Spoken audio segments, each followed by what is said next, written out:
Superman and Lois, Season 2, Episode 11. Guys, we're going back on hiatus.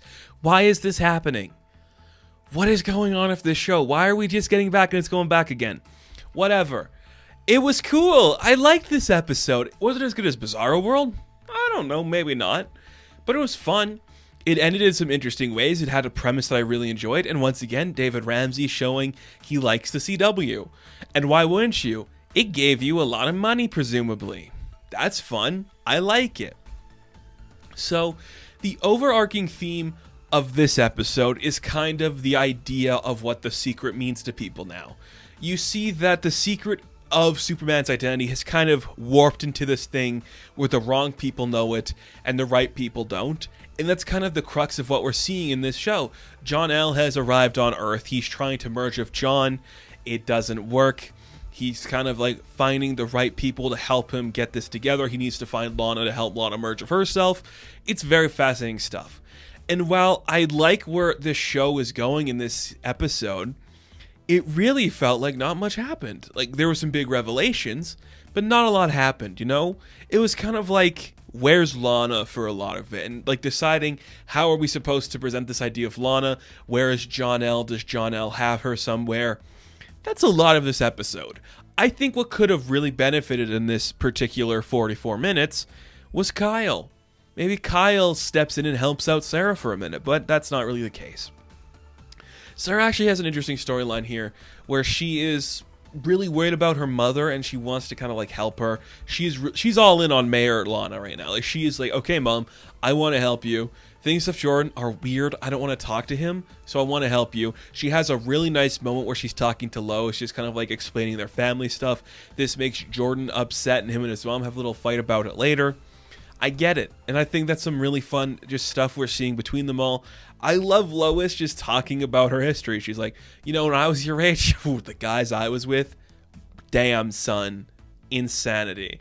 I was with some weird dudes. I'm like, Lois, you are a 15-year-old when you were doing these things. What the hell were you doing? Like, I know you're an army brat, but like, what are you doing? That's weird. Ooh, that's weird, but I like it. It was fun. Bitsy just plays it well, and I guess that's the thing I like about it. So that leads to some interesting stuff with Jordan and Lois, and it's like, okay, Jordan's thinking about like writing a letter for Sarah explaining everything he has to say, and in the letter he explains that he's going to say about his powers, and she actually holds the letter in her hand but doesn't read it, thus signifying she doesn't know anything yet, which is perfect. A perfect analogy for stuff that happens later in this episode that I'm just thinking about now. It's like, oh, the father and son doing these things with a Cushing. It's cool. I just like that a lot. And the Sarah and Jordan relationship is kind of strained here. It doesn't feel like it's going to get any better. Jordan not turning to the dark side, but he might not be a good kid coming up in a bit here. Maybe he'll straighten out his hair and go goth. That'd be great, wouldn't it? Oh, that was good for you, man.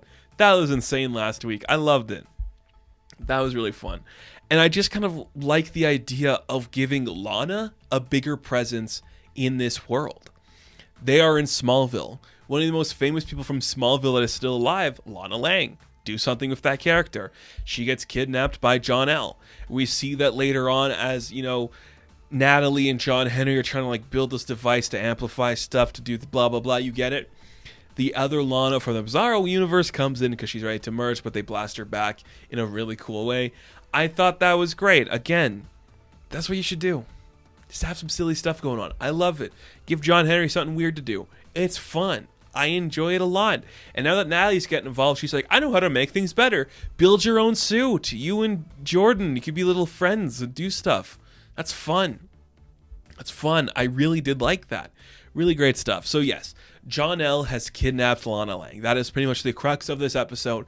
It's the biggest thing happening in the entirety of the show so far, I think, because it leads to some really interesting stuff. We get some shots of Superman trying to stop him. They're evenly matched, and he like rigs some weird tank thing to explode, shooting kryptonite into him, and it leads to a great couple of just intense moments where Jor-El is headed back to the farm to get John, and Jordan has to fight the evil version of his brother. Ooh, that is cool. That was such a good-looking fight. Like, this is... I get why you're canceling the other shows, because it looks like your budget's going to this one, you know? where it's like, look at just Jordan flying into the sky, sucker punching John L, shooting him back down to the ground. Like, it is gorgeous. It looks great. Very cinematic, too. Everything about it was just working so perfectly. I just adored the hell out of what that was. Utterly amazing.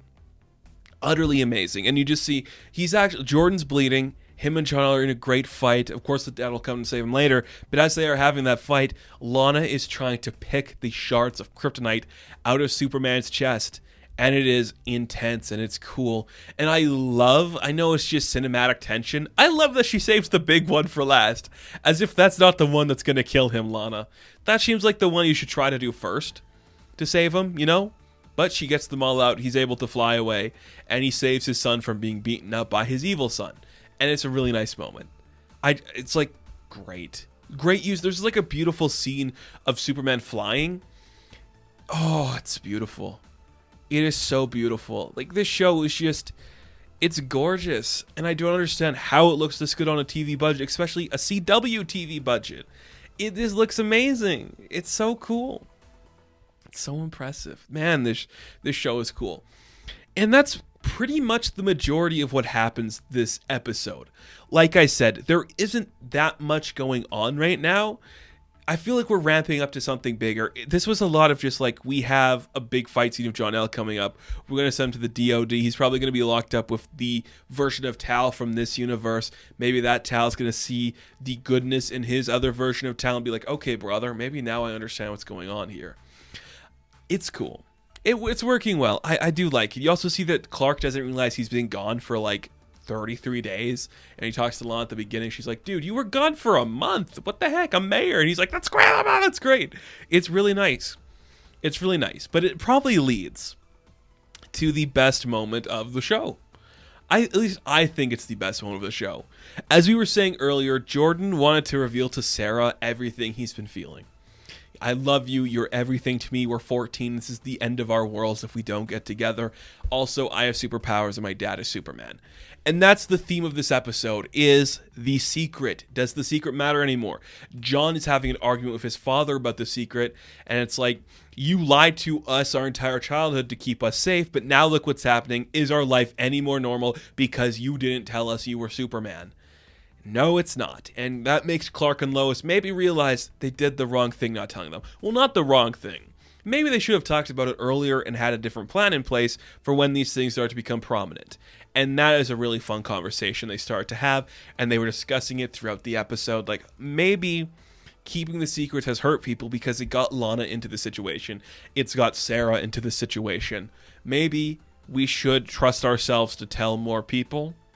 To maybe respect the world around us and trust the people in it to keep our secret.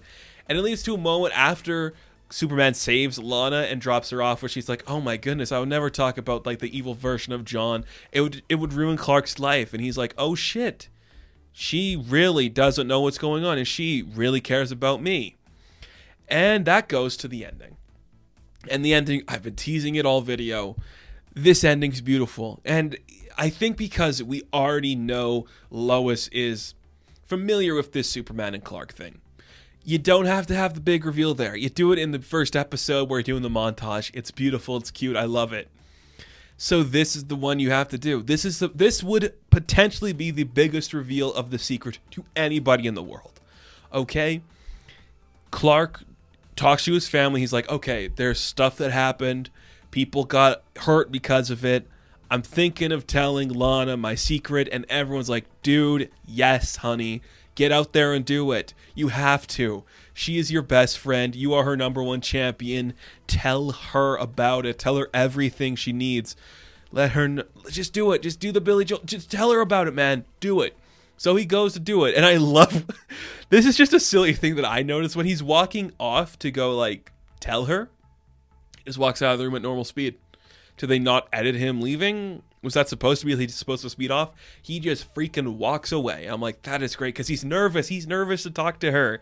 And he literally just like goes in the middle of the road and cuts her off on a street. And she gets up like, dude, what are you doing? Like, what's going on with you? And he's like, I'm sorry. This is so hard to say. I know all these things that happened to you because I was there. I like witnessed them. And then he just levitates, turns a tree to ice, and she's just like, oh shit, this explains so much about you. And it is such a sweet and personal moment. It's that kind of thing that you'd want from two old friends, you know, where it's like that coming together, they suddenly like, oh, I get it now. I get it now. This is what's happening. Clark being nervous makes me so happy because it's just so Superman to be nervous around girls, isn't it? I mean, when he's nervous around Lois, it's great. When he's nervous around Lana, it's great. I just love it because it's just so much this Superman too, where he cannot talk to these women without getting nervous a bit. It makes me happy. I think that is such a cool thing to see. Oh, this show really did it, man. This show really just made the best Superman on television, didn't it? It was such a cool thing to see. I love it, and this episode was fantastic. This season's been great, and I just love the ending. Now Lana knows a secret is out. The secret is no longer what Pa Kent wanted it to be. It has morphed into something new, and it couldn't be better off for it. So, what a great way to end this episode. I think we got maybe 2 or 3 more episodes left. Either way, I'm liking what this season's doing. As much as this episode, maybe not my favorite, it went to some great places, and I like that a lot. So that's going to do it for this review of Superman and Lois. Thank you guys so much for watching. Be sure to like and subscribe to the channel. As always, you can check me out on Instagram, TikTok, and Twitter. And as always, I will catch you in the next one. Have fun. Stay safe. Good luck.